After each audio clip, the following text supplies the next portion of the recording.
कोई गलत बिलीफ हमारे मन में आ जाता है या छोटे बच्चे का मन में आ जाता है, तो देखा गया है कि डायरेक्टली वो उसका परफॉर्मेंस को इफेक्ट करता है. There what is the difference between the observing eye and the perceiving I?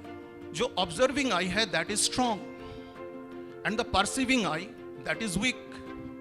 Observing eye ये हमेशा इवेंट को देखता है, बट जो परसीविंग आई है ये हमेशा ऑब्स्टैकल को देखता है.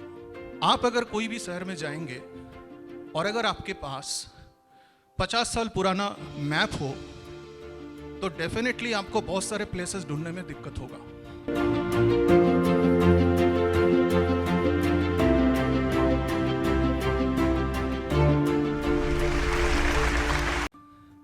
There are 3 pillars of preparation जो मैं समझ पाया, जहां तक मैं समझ पाया. सबसे पहला जो है that is the resource. Second जो है that is the strategy. Now strategy का जहां तक बात आता है, strategy is very very important. और हम लोग ये भी कहते हैं कि SIG means strategy is God. But third and the most important pillar that is the mindset. Mindset यानी कि बिलीफ सिस्टम. नाउ बिलीफ का मतलब क्या होता है? बिलीफ एक परसेप्शन या कोई कॉग्निशन या कोई इमोशन जो हमारे brain assumes to be true consciously और अनकॉन्शियसली.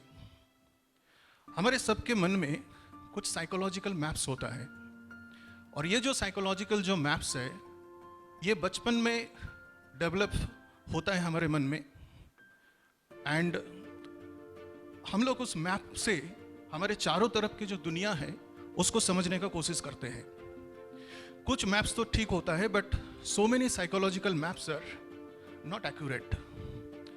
आप अगर कोई भी शहर में जाएंगे और अगर आपके पास 50 साल पुराना मैप हो तो डेफिनेटली आपको बहुत सारे प्लेसेस ढूंढने में दिक्कत होगा.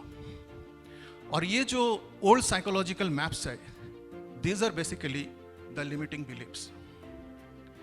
Now, हम लोग दूसरे को क्यों बिलीव करते हैं या दूसरे से क्यों इन्फ्लुएंस्ड हो जाते हैं? Why do we believe? तो सबसे पहले हमारा ब्रेन का ये नेचुरल टेंडेंसी है कि अगर कोई भी हमें कुछ बात कहता है उस चीज को हम सही मान लेते हैं, खास करके अगर that thing appeals our deep seated emotional desire. क्योंकि हम लोग, हमारे पास जो भी इंफॉर्मेशन आता है हम सारे चीज को क्वेश्चन नहीं कर सकते हैं. और ये बिलीफ का जो डेवलपमेंट है, ये जो कोर बिलीफ्स है, देखा गया है कि ये 6 साल तक, एक छोटा बच्चा का उम्र जब 6 साल होता है तब तक ये डेवलप हो चुका होता है. Now what is the reason? The reason is कि 2 to 6 years देखा गया है हमारे ब्रेन में जो डोमिनेटिंग जो ब्रेन वेव है that is basically the theta wave, जिसका फ्रीक्वेंसी होता है 4 to 7 साइकिल पर सेकेंड. इस समय हमारे ब्रेन जो होता है हाईली रिसेप्टिव होता है. ये एक ऐसा स्टेट है जो कि क्रिएटिविटी एंड डीप रिलैक्सेशन का स्टेट होता है. इस समय अगर कोई भी चीज हम लोग कहते हैं छोटे बच्चे को तो उस चीज को वो सही मान लेता है. सो बेसिकली हमें हमेशा as a parent, as a teacher, इस बात को बहुत ही ध्यान में रखना है कि छोटे बच्चों को किस तरह के मैसेजेस हम लोग दे रहे हैं. नाउ द सेकेंड थिंग, ये बिलीफ डेवलपमेंट का प्रोसेस क्या है? तो नाउ देखा गया है कि बिलीफ डेवलप करने के लिए some processes are involved. First that is the repetition. Second unconscious modelling. Now post hypnotic commands, learning experiences, teaching and conclusion after a traumatic experience. इसमें से कोई भी एक फैक्टर काम कर सकता है और बहुत सारे फैक्टर्स एक साथ भी काम कर सकता है. नाउ जहां तक बात है अच्छे बिलीफ का, वहां तक कोई प्रॉब्लम नहीं है.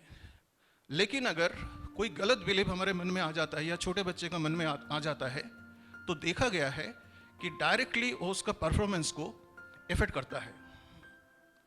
नाउ 16th सेंचुरी में जापान में एक सामुराई थे जिनका नाम था मियामोटो मुसाशी। मुसाशी एक ऐसे समुराई थे जिन्होंने कभी अपना जिंदगी में नहीं हार माने थे, मतलब उनको किसी ने हरा नहीं पाया।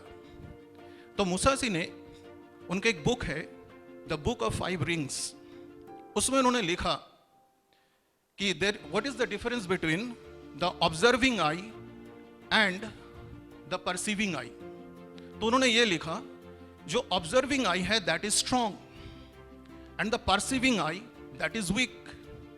ऑब्जर्विंग आई ये हमेशा इवेंट को देखता है, बट जो परसीविंग आई है ये हमेशा ऑब्स्टैकल को देखता है।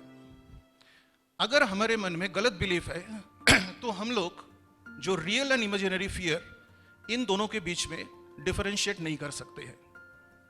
नाउ द पॉइंट इज, अगर हमारे मन में कोई भी लिमिटिंग बिलीफ है या बहुत सारे लिमिटिंग बिलीफ्स है तो हम लोग क्या करेंगे। तो एक कहावत है कि अगर if you discover you are riding a dead horse, the best strategy is to dismount.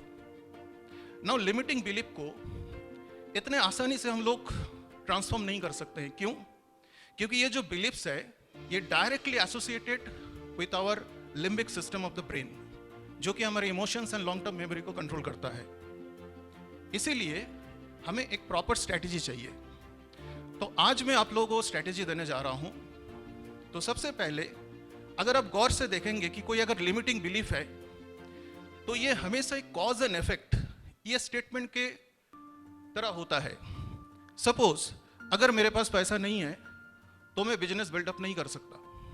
अगर मेरे को मैथ्स में C ग्रेड मिला है, इसका मतलब मेरा मैथ्स कभी अच्छा नहीं हो सकता है। अगर आप कोई भी लिमिटिंग बिलीफ को देखेंगे तो सबसे पहले आपको क्या करना है, जो कॉज पार्ट या जो भी इफेक्ट पार्ट होगा उसको आपको चैलेंज करना है। क्योंकि इस तरह के जो लिमिटिंग बिलीफ्स होता है इसका एक यूनिवर्सल अप्रोच होता है। जो भी बच्चे का मन में या जो भी इंसान का मन में ये लिमिटिंग बिलीफ होगा वो हमेशा ये सोचेगा कि ये यूनिवर्सली ट्रूथ है, बट ऐसा कुछ नहीं है। एक बच्चे को अगर एक मैथ्स के एग्जाम में या किसी भी एग्जाम में अगर कम मार्क्स आता है तो ऐसा जरूरी नहीं है कि आगे भी उसको हमेशा ही बुरा मार्क्स मिलते रहेगा। और एक चीज देखा गया है कि जैसे इस दुनिया में जो हैप्पीएस्ट कंट्री है दैट इज डेनमार्क। यूएन का जो वर्ल्ड हैप्पीनेस रिपोर्ट है उसके हिसाब से डेनमार्क सबसे, उसका जो हैप्पीनेस इंडेक्स है सबसे ज्यादा। तो वहाँ के जो पेरेंट है, जो डेनिश जो पेरेंट्स है, वो लोग अपने बच्चे को एक चीज सिखाते हैं दैट इज रिफ्रेमिंग। कोई भी नेगेटिव सिचुएशन को हमें रिफ्रेम करना सिखाना होगा बच्चे को। और माइंडसेट के ऊपर एक बहुत अच्छा रिसर्च हुआ है कोलंबिया यूनिवर्सिटी में। Carol S Dweck, doctor Carol S Dweck, इन्होंने बहुत अच्छा काम किया है। उनका एक बुक है माइंडसेट। तो उस बुक में उन्होंने ये बताया है कि 2 तरह के माइंडसेट्स होता है। एक होता है फिक्स्ड माइंडसेट, एक होता है ग्रोथ माइंडसेट। फिक्स्ड माइंडसेट वाले लोग या फिक्स्ड माइंडसेट वाले जो बच्चे हैं वो सोचते हैं कि उनका जो इंटेलिजेंस का जो लेवल है वो फिक्स्ड है, वो कभी भी चेंज नहीं हो सकता। लेकिन जो ग्रोथ माइंडसेट वाले जो बच्चे हैं वो ये मानते हैं कि अगर वो एफर्ट देंगे तो उनका जो टैलेंट है या उनका जो लेवल ऑफ इंटेलिजेंस है इसमें चेंज हो सकता है।